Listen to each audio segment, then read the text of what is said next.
Nice to have you join me on another edition of Hot Seats on Ogun State Television, OGTV. My name is Moses or Jewumi.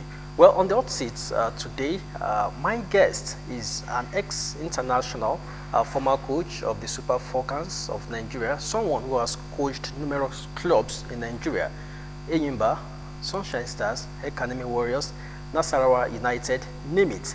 Who am I talking about? Kadiri, Ikhana. You're welcome to the program. Thank you very much. Quickly, let me read out your profile, and by the time I'm back, the interview segment starts. Kadiri Ikhana, born 31st December 1951, is a Nigerian football coach and former player who last managed Kano Pillars. Ikhana played club football with Bender Insurance, winning the league in 1979 and the FA Cup in 1978 and 1980. Ikhana represented Nigeria at international level, playing for them in FIFA World Cup qualifying matches at the 1980 Summer Olympics Games. He won the 1980 African Cup of Nations with Nigeria. Ikhana has coached a number of Nigerian club sides, including Academy Warriors, BCC Lions, Kwara United, Sunshine Stars, Sharks, and Giwa FC. Ikhana managed Nigerians Enyimba, winning the African Champions League in 2003. He was awarded the CAF's Coach of the Year that same year. In 2004, he was manager of the Nigerian men's Olympic team. He later managed Kano Pillars before resigning in May 2008, citing corruption in the sport.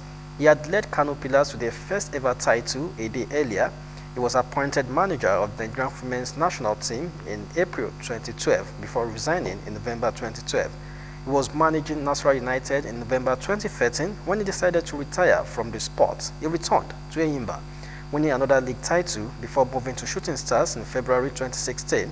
He returned to Kano Pillars in November 2016 before he left in April 2017. And of course, he's won many awards, notably as a CAF Coach of the Year in 2003. So, welcome to the program once again, Coach Kadiri Ikhana. Thank you, Moses. Yes. So let's start with your career. Of course, played for Bender Insurance. You won the league. You also won 2 FA Cups. I think that was 1979 and 1978, 1980. Talking about the FA Cups. There are moments that one should be looking back. One should be grateful about. I not only played for Insurance, big time football for Insurance. That is not where I started my big time football. I started my big time football with the Nigerian Army.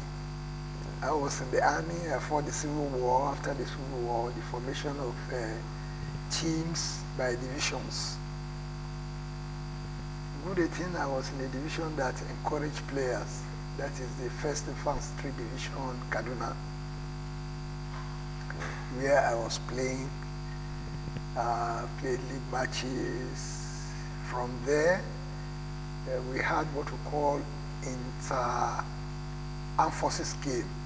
That is the Air Force, the Navy, and the Army. Teams were selected then. We went for playoff and we were selected as an armed forces team. So I played in the World Military Games, 2 World Military Games, one in Syria, Damascus, one in Moscow, in Russia. Before being, chosen as one of the national players. Before then, I played with Insurance of Benin. It was from Insurance of Benin. I came to Abeokuta through the late Chief Moshood Abiola. May so rest in perfect peace. And from there I went into coaching. I played for only 2 seasons in Abiola here. And I was aging then. And coupled with the injury I was having. So I have to go into coaching. Okay, but during this period, did you know the idea of playing in Europe? The issue of going to Europe don't occur to players because at that period you have the dollar being changed for 90 naira to one and 90 kobo to $1. You know, so the issue of going to abroad does not appeal to anybody. Most of us have clubs that invited us in abroad, but then, you know, I don't think it going to worth it, somebody going to abroad, except those who grew up there, like those who were invited. They grew up there, they were born there as at that period. Then Nigerian League was being, it's a thing of joy playing in the Nigerian League there. You understand? If you follow the Nigerian League as at that period, it's great to see clubs like 3SC playing against Rangers, Insurance playing against Canopilas. The stadium would be full capacity. Yes, then. So the idea of going to abroad does not even come to mind. But reverse is the case now. Europe seems to be the Eldorado for Nigerian players. And talking about the good old days, I mean, I know there's no way you speak of glowingly or fondly about those days football or those days, talking about the support from fans alone. And I could say the kind of support that clubs then, had, maybe that's the kind of support Nigerians are giving to European teams, these days. Some will even go to the excess of traveling, to watch, some teams, play, and they will definitely come back to Nigeria. So, but where did we really get it wrong? When we talk about then, it was glorious days of Nigerian football when the stadia used to be filled to capacity, but now we don't have that again. So at what point did we get it wrong? Well, I can't actually say this is where we got it wrong, because I was a player and become a coach. I've never worked as an admin officer or be a leader of a team. I've never been one. If I have the opportunity, I can be. But I mean, you've been in Nigeria all through as a player. As you a coached player, numerous teams. yes, So you've seen it all. Yes, of course. Yes, definitely. So from an observance point of view, yeah, this is what I'm saying.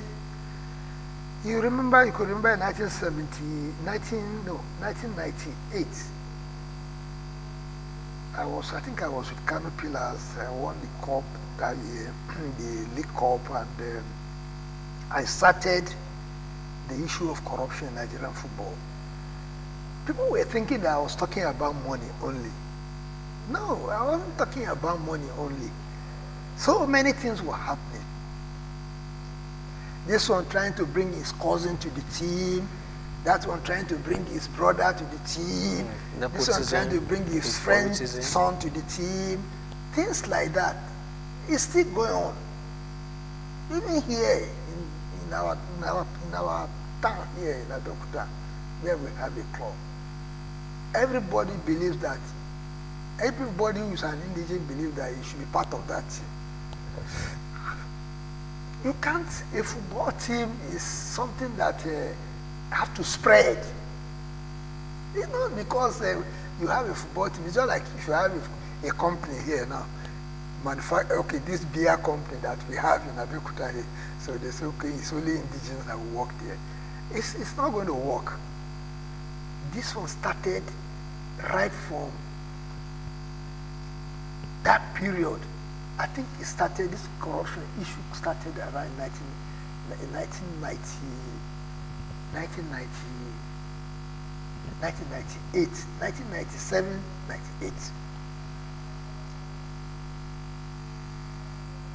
Let us look at, first and foremost, I'm not trying to paint anybody black. This is not what I'm trying to do, okay? I'm telling you exactly what is happening. You are a sports writer. You follow sports. In table tennis, have you seen any non-table tennis player coaching table tennis? Mention one. in badminton, in basketball, what in judo, in whatever sports. What I can tell you, predominantly today, which coaches never play football. But is that a prerequisite? Even Of course, prerequisite rather, it is. even abroad. I could talk about some coaches, top flight coaches that never played the game. Mention and they them. do so well. Mention them. Mauricio Sarri, He played football. at a minimal level. Yes, at least he played for a club side. Today we have coaches who cannot control the ball. You don't doubt me. But is it not from more of the job, tactical aspects of the game? You understanding the game. We've also seen some coaches, some who played the game, but we've also seen some who played the game but are also doing well. And they played the game, they're not doing well as a coach. Hold it on, hold it there. If you know the game, you can't feel the game. You can't feel the pulse of your players. You've not gone through that. So it will be difficult for you to handle players. I'm telling you this because of my experience. You understand me? Most of all these coaches who has not tasted the game should work under the technical departments. So when they are having technical meeting, they bring in idea for the professionals. You are telling me that if they have the idea, why don't they have the idea in table tennis, in basketball, in boxing, in all those other sports? Let's be realistic with ourselves. There's money in football. So everybody's going for the money. That is exactly what is happening between me and you. It's not something that is hidden. It's not hidden now. It's something that is practical. You can see it. You can smell it. And if you go that way, it can work. So does that sum up the corruption you're talking about? Of course. Mostly, those are part of it. I'm not talking about monies from hand to hand. That's not what I'm saying. Just take, for instance, a coach signing a players. Because you sign him, they pay a sign-on fee of 1 million naira, you are collecting 300,000 for him. You think it's not happening in Nigerian football? Before a coach will sign a player, though I have not seen it with my eyes, but I know it's happening because I'm hearing. So what about administration of the game? Is it also, because I know some people believe that we should also have ex-internationals or those who won't play the game to that be at the end of affairs. I'm not going into administration. You understand me? Why? Because there are also schools that you can go into and read about sports admin. Sports administration is not a game that you play. Is it a game that you play? It's not a game. But if you have somebody who has partaken in the game before, it's an added tonic. It's plus than you. It's an advantage, right? Yeah, than you who has not partaken in sports before. So it's one of the things that is hampering sports. I'm not talking about football now. Sports generally. This backyard, every time backyard. During our time, the national team, there's nothing like backyard. Nothing like that. You have to, the whole crowd will see that, yes, this is a material that will yield results. So how do you, who has not played football, will evaluate a player? It's difficult now. Let's be realistic, me and you. You have not played football before. You evaluate a player. Or you bring players together. You know their quality. How do you mold them into your tactical play? There are so many things that goes with football. You see, going to the school to learn coaching. No. In Brazil, if you don't play football, you cannot go to the soccer academy. soccer University of Rio de Janeiro if you don't play football. You must have played football. We are not saying that play for national team. This, try to get me right. But you talked active football. Yes. What about no active? And no active is no football. It's a recreation.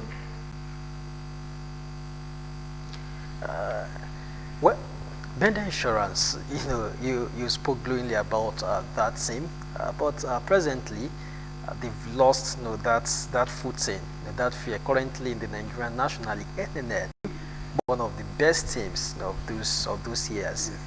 How does that make you feel? It's still the same thing.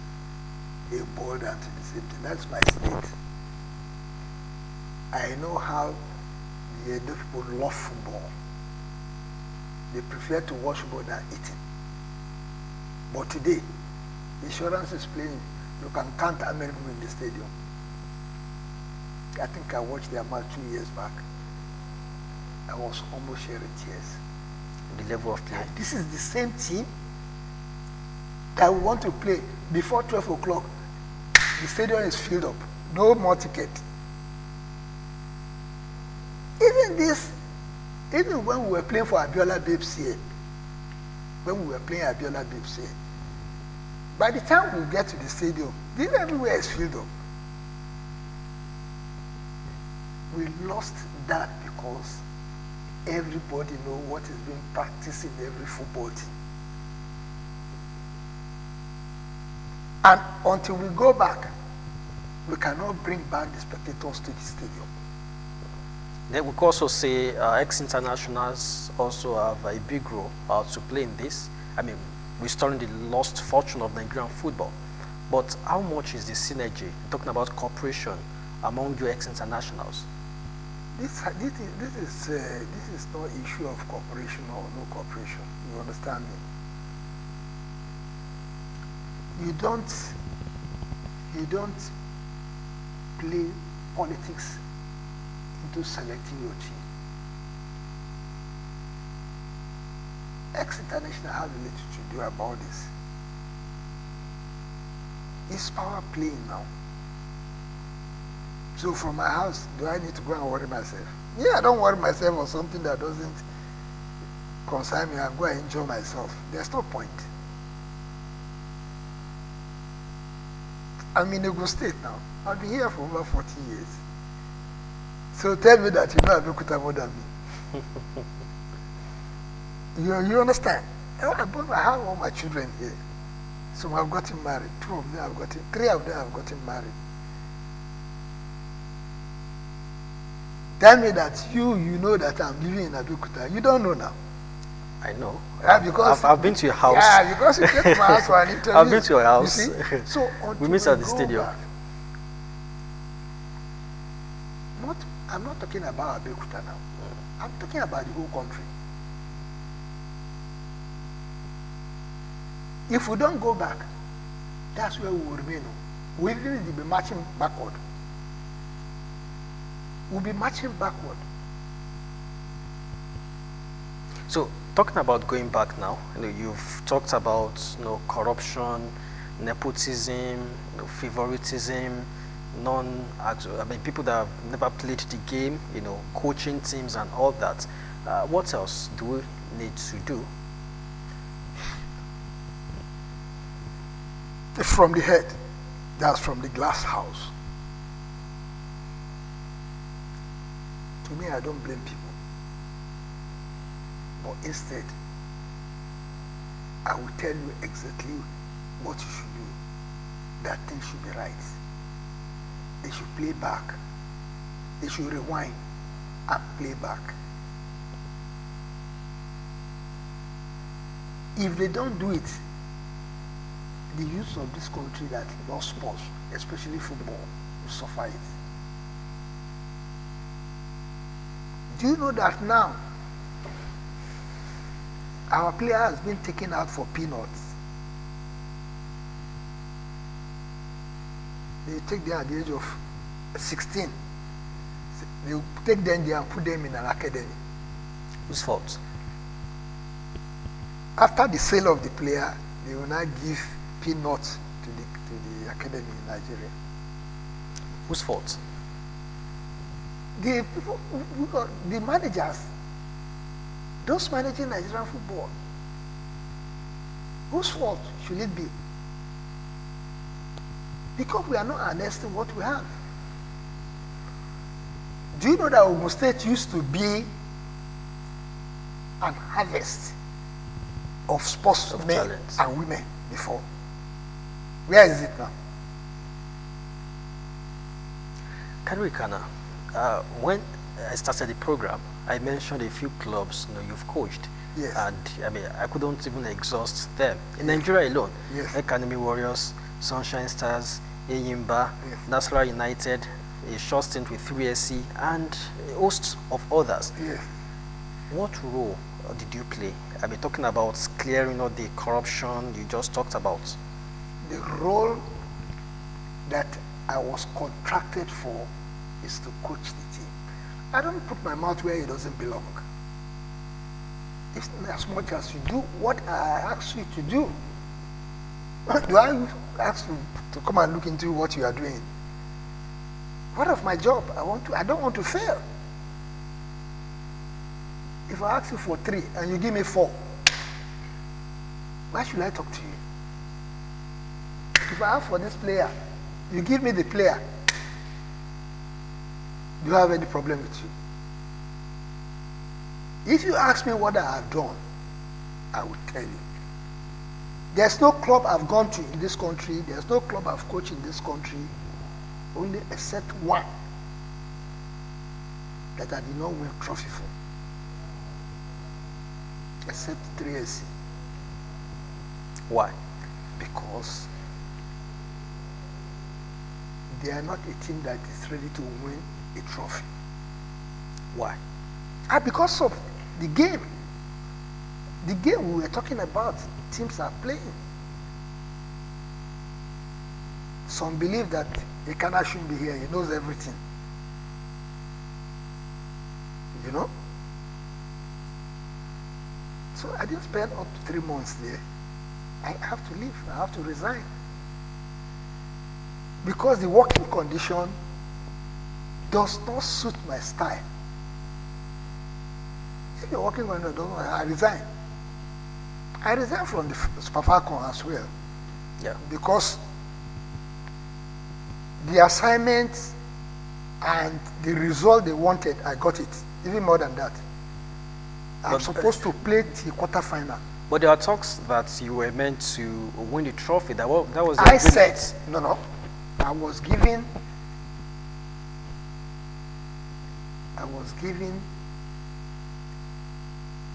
I'm supposed to win, I'm supposed to play to quarterfinals. Okay? That was the target. That was the target given to me. And I played into the semifinals. But before I left, I promised the country that if I don't win the cup, I will resign. And I didn't win the cup. So I must live by my word. But did you regret making that promise? You said? Did you regret making that promise? Because if you had not made that promise, perhaps you wouldn't have left. Maybe I wouldn't have, because some of my colleagues and some official of the Nigerian Football Federation was persuading me to stay. And I told them no. If I cannot win a tournament with this set of players, then which means even if I remain there, I won't win anything. So why, with the set of players Yes. you had at your disposal, Yes. why couldn't you win? Because I mean, you were so upbeat about winning. That was why you made that promise. That secret, up to tomorrow, I will not tell anybody. But I will give you one thing to think about. Okay? You build a team for about 2 weeks, thereabout. We are playing a match. And 2 days to the match, or a day to the match, about 3 players time is written. You go and think of what will happen to the team.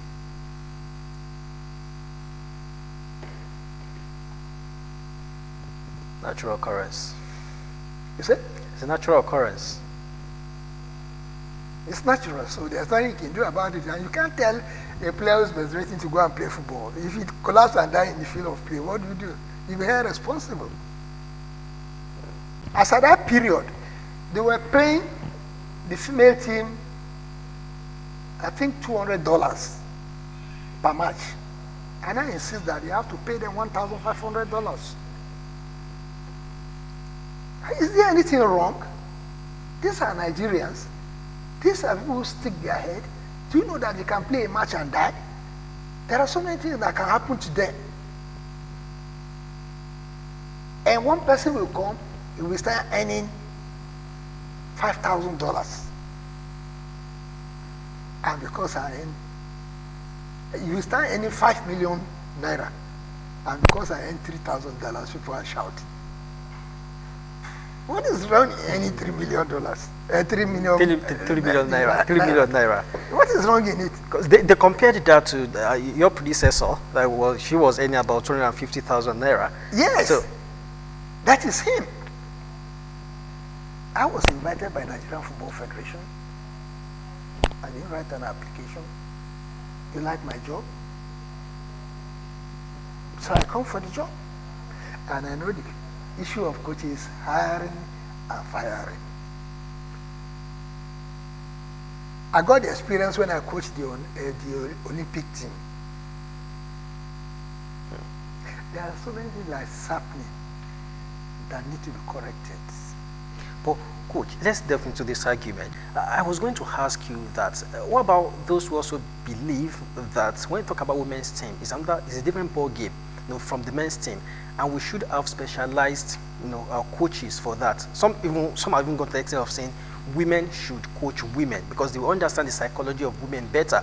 And you talked about menstruation, not quite long. I think a woman perhaps, would know on time, or perhaps there's a way a woman would manage that thing, understanding the psychology of the women more than the men. Well, if you, like we have a medical team attached to every national team, if you take a risk on somebody's life, your conscience will judge you. You understand me? You also know, as a man, you are not a woman, you are a man. You also know that when a woman is menstruating, she should be left out of fatigue. You should know that. Of course, I know that. I'm not even talking about that. Anatomically. Yes. Any coach would have left the players out. So the issue of maybe one should know how to manage it does not come up. There is no equality in players. Comparing two players, if they are playing the same wing, you might say, okay, you want to use this one in case this one has injury, but you still have a favorite among the two that if this one had played, it will favor me. If this one played, I won't get exactly what I want to get out of it. So that is the way football is. Then talking about women should coach women. Women, yes. Or it should be a special training for the coaches. Well, I think Nigeria has come of age to have a female coach. We have produced enough talents. If you judge from the result posted by our female team in Africa, I think by now we should be having female coaching females. I think so. Just like in Germany, in the US. So that's the way to go. I think so. That is the way. I think we should start from somewhere. Because these players, these girls, they come into maturity in the game. And they are no more playing. They are now coaches. You just want to throw them away like that. They should grow into big coaches, which I believe they can do. For instance, our former goalkeeper, what's her name? He's in India. He's a goalkeeper trainer with one Indian team. So if other people can see us and pick coaches, there is another coach in Germany, in Nigeria, and so many others like that. So why not develop our own people too? Recently, we had a Swedish, coach Yes. who left abruptly, and I read an article recently where you called for the use of local coaches, but dressing room, I know it's a big problem. Once a coach loses the dressing room, then that's it's over. But with the local coaches we have, do you think they can manage the dressing room? We have top, high-profile players. Can they manage? That's what I'm talking about. Yes. Because when NFF at times go for foreign coaches, they are Yes. looking for those high-profile coaches that these players would respect, would give utmost respect to. Okay, let me ask you one question. You work in OGTV now. You have seniors here. Do you respect them? Of course I do. Okay. If they retire, will you still respect them? Of course. Fine. You see those players, they were also super players. But before. football is different Let me from finish. Football office. Football coaching. There's nothing hard about football coaching. I can tell you that. You understand me? You can read it from the book, or you can't coach it from the book. You coach it from here. The type of players you have, what limit can these players go? What can this player do at a particular time? So a bit of psychology there. Yes. And without playing, you can't have this. You can't. There's no way you want to do it. In your profession now, I believe, maybe you read it in school. So Though we have those that didn't read it in school, and they're also making waves. Mention one person that didn't read journalism in school and is a good journalist today. It's my field. I don't know what I'm talking about. I know what I'm talking about too. This is my field. I say that there are those that didn't read journalism, and they are making waves in journalism. Well, if you say so. Maybe it's different from football. Football, if you write, I have 2 graduates with BSc, my assistant in the Imba. It might interest you that I didn't go to secondary school. I never attended any secondary school. It might interest you to know. I'm not hiding it. I don't hide it from people. My children know. But I can discuss with you. I know what I want. You are looking at me. Maybe you don't believe it. Of course, go on. But I'm telling you the truth. But along the line, when I was in the army, I started going for several courses that has to do with education, to improve my education at least a bit. Because when you have the love of the game, it is rare to dump it and go to school. Except you start going to school, you grew up with it. Like Shegun Degbami, Felix Owolabi, Adoke Amasimaka, those people grew with it. The rest, maybe after playing, we managed to. Okay, let's switch gear to the Super Eagles, of Nigeria. Yes. We have a foreign coach, Ifraku Jaban, Genotro, we call him. We call that Genotro, yes. Yeah. Before he got, the new contract, before he renewed his contract, Yes. there were talks. Has he performed? Has he done well? Has he not done well? We got to the 3rd place, not enough. It was enough, and eventually that deal was renewed. What's your take about that? You judge a coach by his result. I want to let me be straightforward. As a coach, he has tried.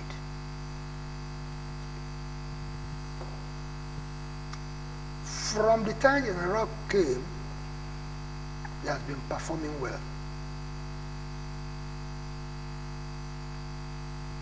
From forgetting that, forget about losing some games that maybe Nigeria are winning. It's a game of football. You can lose.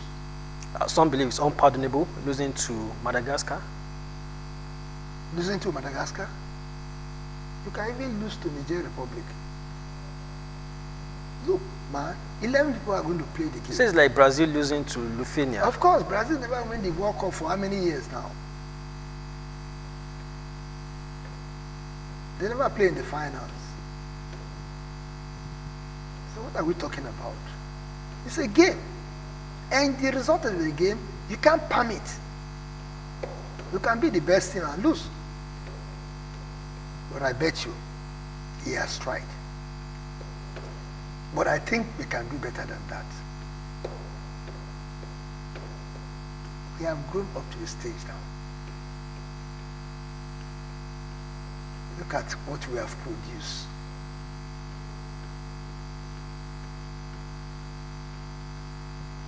Sometimes we should be ashamed that we have produced world-class players and we can't produce one world-class coach.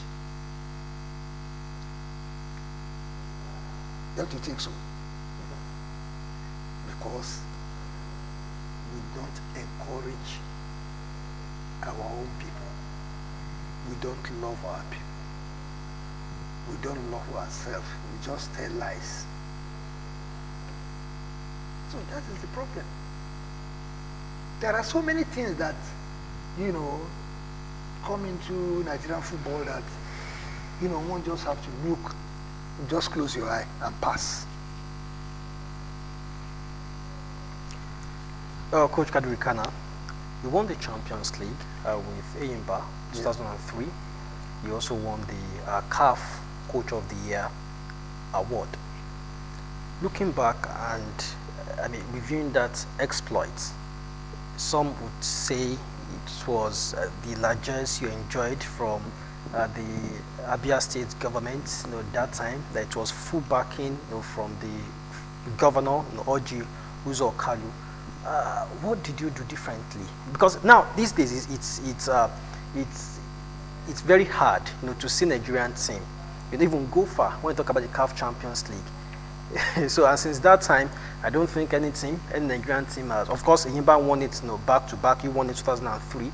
But now it's an aberration. We are getting further, while we have teams from North African, South African teams now dominating that event. Okay. You, as a sports writer, you've been talking about the issue of why the football game is, falling in the country.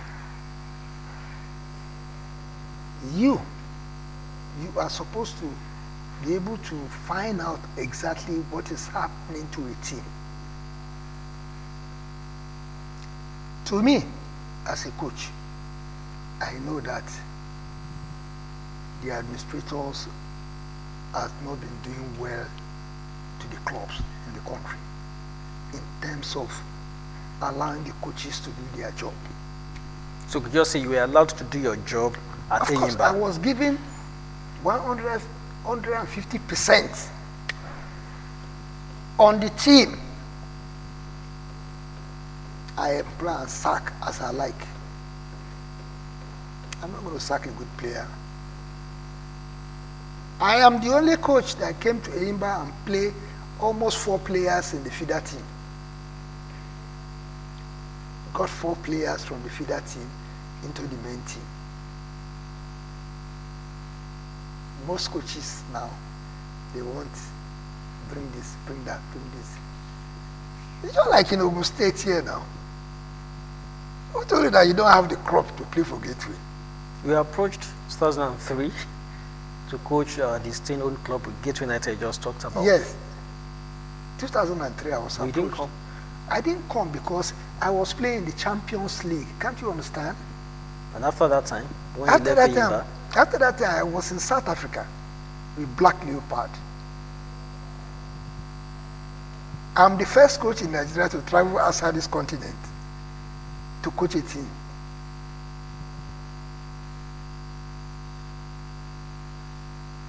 Bangladesh, in Dhaka.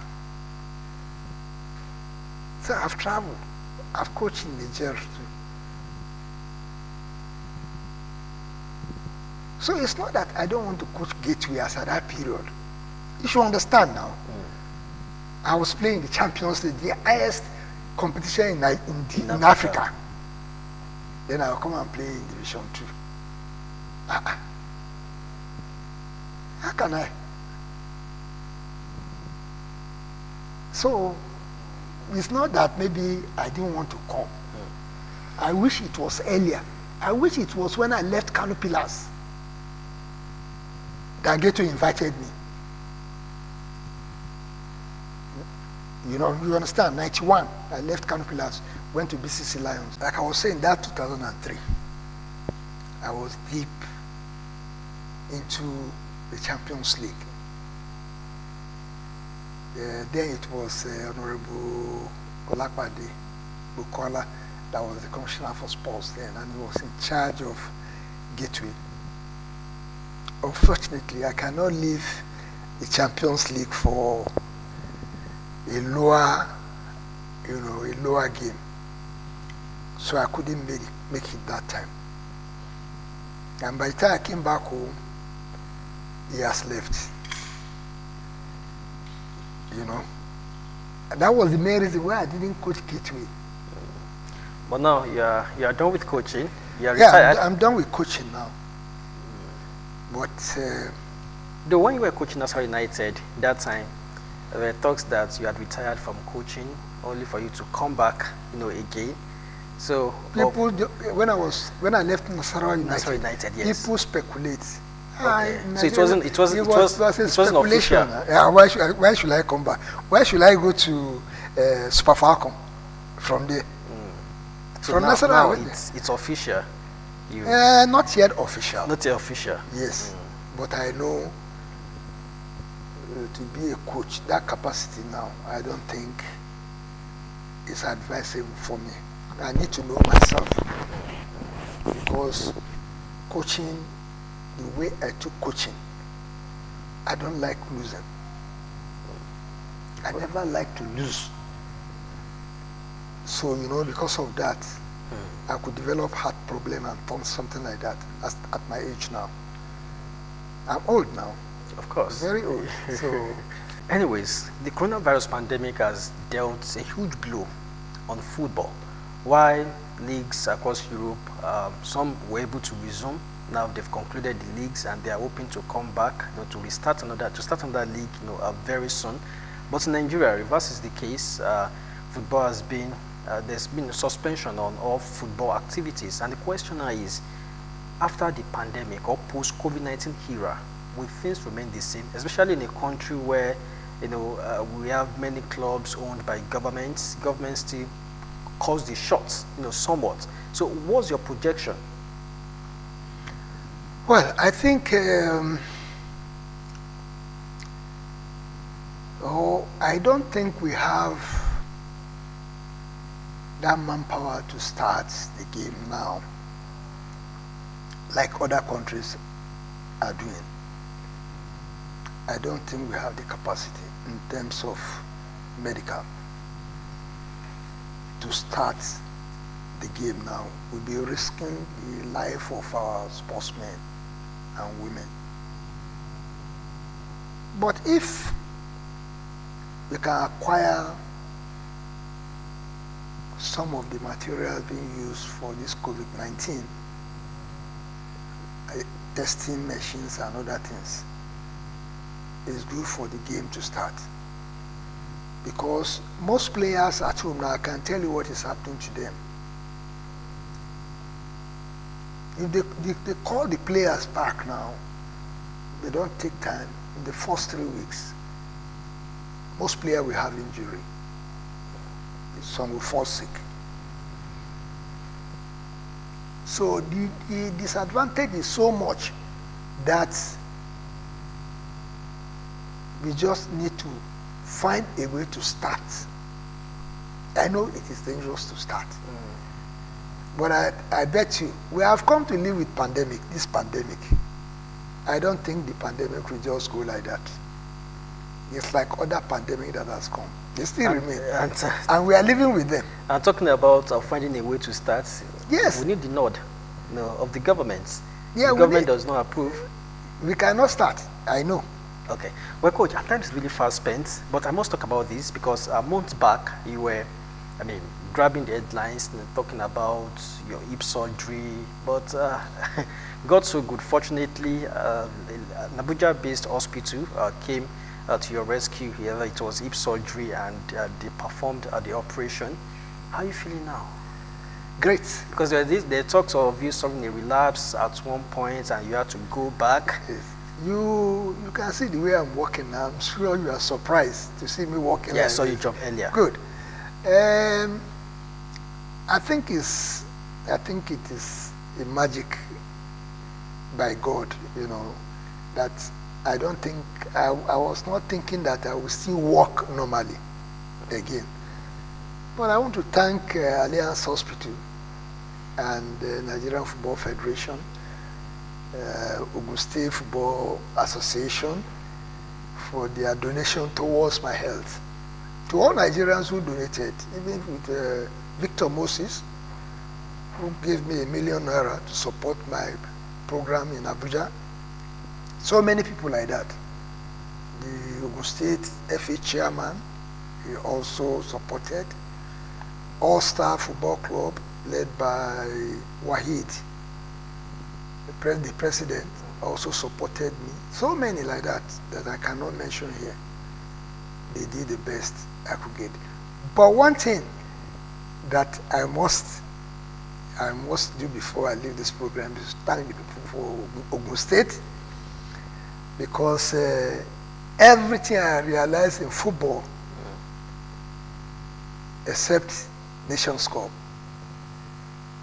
I got it while I was in Abeokuta here. Is that why you reside here? That You is are why, from Edo State? That is why I reside here, because I'm from Edo State.